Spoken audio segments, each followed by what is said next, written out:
Welcome back to our channel, everybody. This is James with Vermont Homesteading. Today I have a video for you. I want to recap the 2019 season and talk about our ambitions for the 2020 season and on. It's been an exciting few years with this Back to Eden garden, and year after year it only gets better. Unfortunately, we're only renting, so it's only temporarily.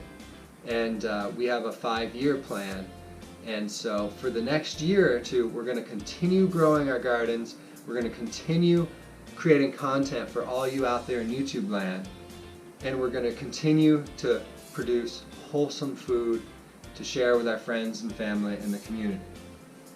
So let me begin, and I'll tell you a little bit about the 2019 season.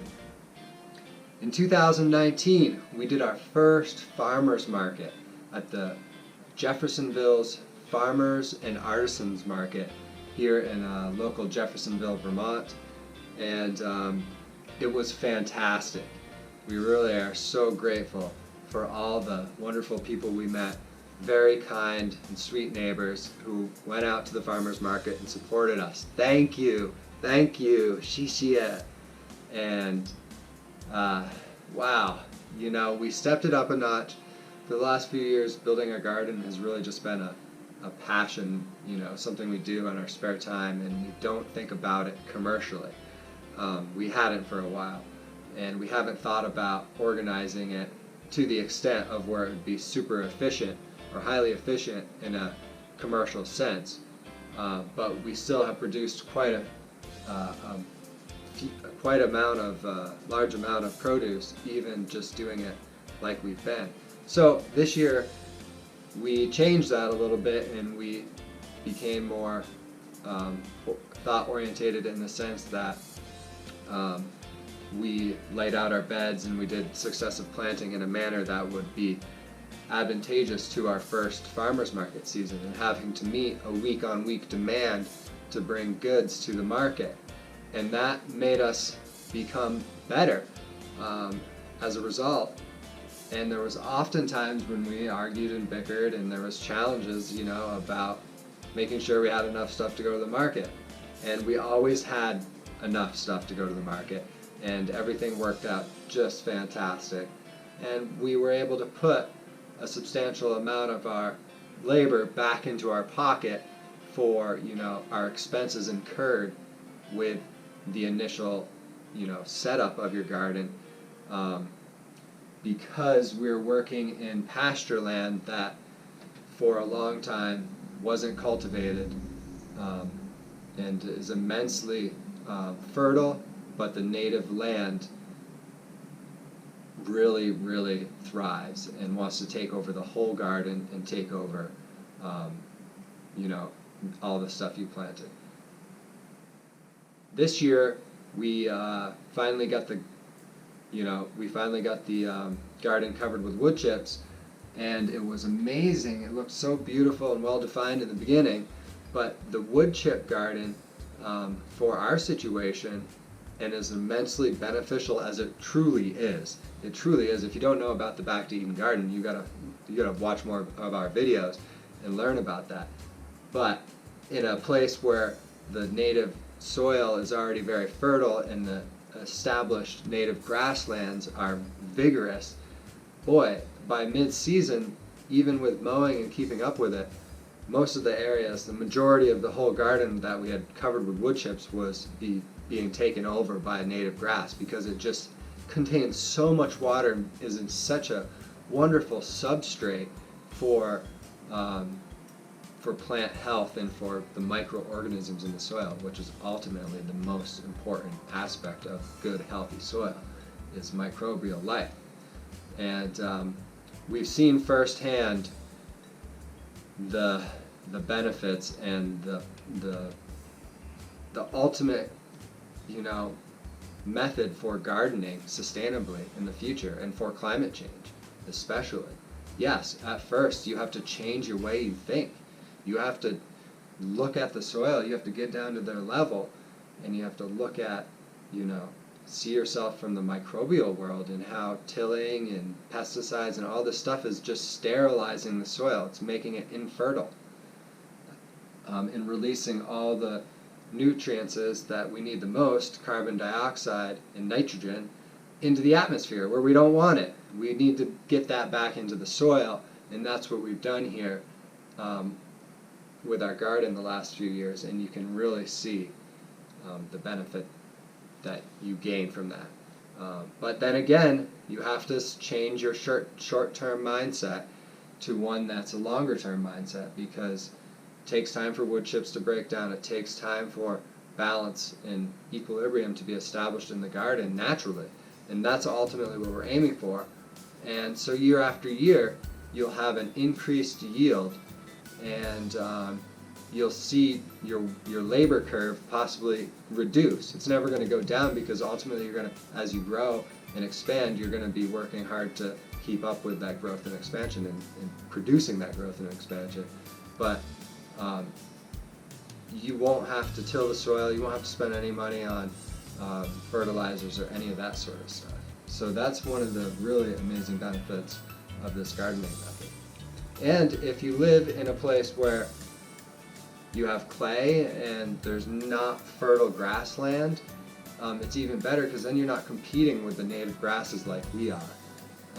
And you're not having, essentially we did till the first time we established beds. We till the substrate up, we till the sod up, because it's just so, the crab grasses, I don't even know what most of them are. They just are so prolific. A lot of perennials, a lot of medicinal plants, but ultimately we're trying to produce vegetables, and those are more delicate, they're not easily as established, and they need this tailored, they need this pedicured, space to establish and to thrive and to produce.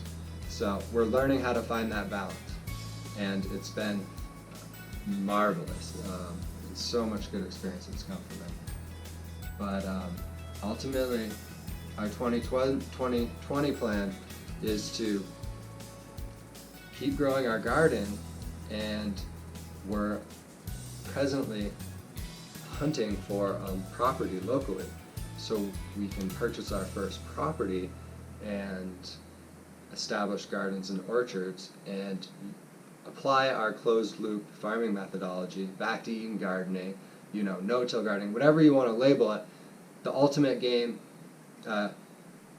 aim is to establish a closed-loop farming methodology where our piece of property becomes a production in a permaculture sustainable sense for produce, whether it be vegetables or fruits.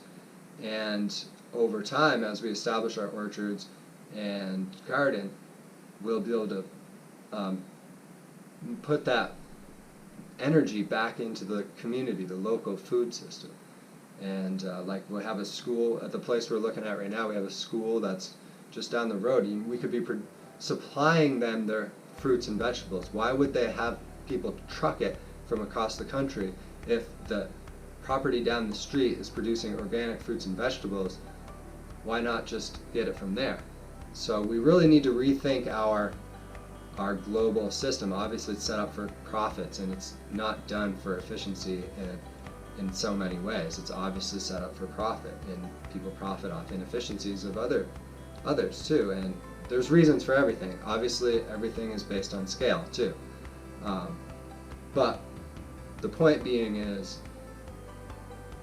property is expensive, and although we've done fairly well, we really need some support to help get us into this property.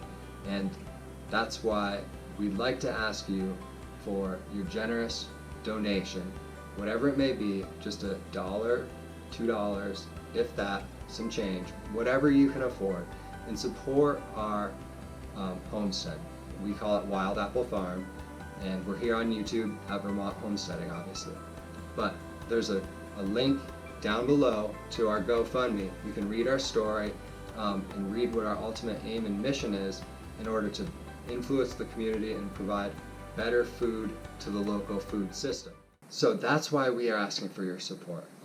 So if you feel so inclined, and we would be gratefully, eternally grateful for your contribution to help support us on our journey to become homesteaders, to become farmers, to produce food off the local land that's going to feed the local community. That's why I'm making this video. And also, I'm making this video because I really was not satisfied with the amount of content we created in 2019. And this video is a video affirmation. I'm telling you that stay tuned, tell your friends about our channel. We're going to have a lot of great content in 2020, and we're going to document our journey in the continual growth of our present garden into the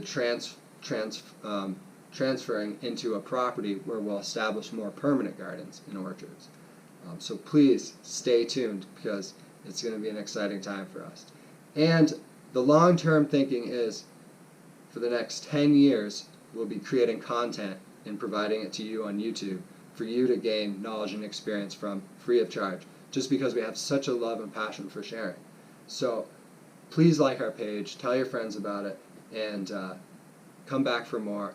I'm going to aim for shooting one video a month right now, and in the end of the first quarter of the year, I'm going to up that to 2 videos a month